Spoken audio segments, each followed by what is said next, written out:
حاڵەتی طبیعی و ئاسایش ئەوەیە کە خەڵک بە ئازادانە دەنگدا ئێمە بە خۆمان ئازادانە عنی تعاملمان لەگەڵ واقعەکە کردو ئێمە لە پێنجینەوە هەڵمەتی بانگەشەی هۆشیارکردنەوەی هاوڵاتیانمان دەست پێ کردەوە وەرکشۆپ و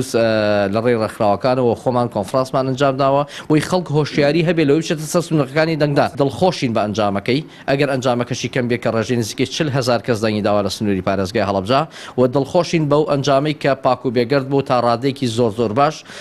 نزیکەی 50 ینی لە 153 دەنگی داوە کە لە هەموو عالەمە بڕۆ سەیری کە حاڵەتە دیموکراسیەکە کە باسی ئەکرێ حاڵەتە ئاسایەکە و ئازادانە کە باسەکرێ نسبەتی دەنگدانەکە لە 150 ئەوانەیە ئەکید ئێمە ئەزمونێکی سەرکەوتومان تێپەڕان ئەزمونێک بەدەل لە هەموو کەم کوڕەکان ئێمە لێ ڕازینەک و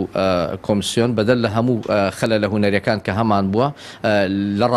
لە ڕازین چونکە ئەو کەم و کوڕیانی کە هەبووە تەسیری نەبووە لەسەر نەتیجە بە هیچ بارێکە بۆیە بۆ ئامادەکاری بۆ هەڵبژاردننی داهاتوو ئەگەر یەکی 11 هەڵبژاردن کرا ئێمە دیارە ڕێوشوێنەکانمان گرتووە تەقیمی ئەم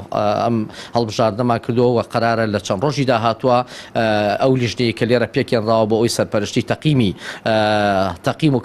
کار و چالاکیەکانی ڕفراندۆم کاوە هەڵەو کەم و کوڕەکان و نقاتی قووە و نقاتی ضعفی ئەمە دیاری بکە ئەمانەمان هەمووی حاضر کردو ئومێدەکەین لە چەند ڕۆژی داهاتوە بیگەین ئەنجومەنی کۆمیسارە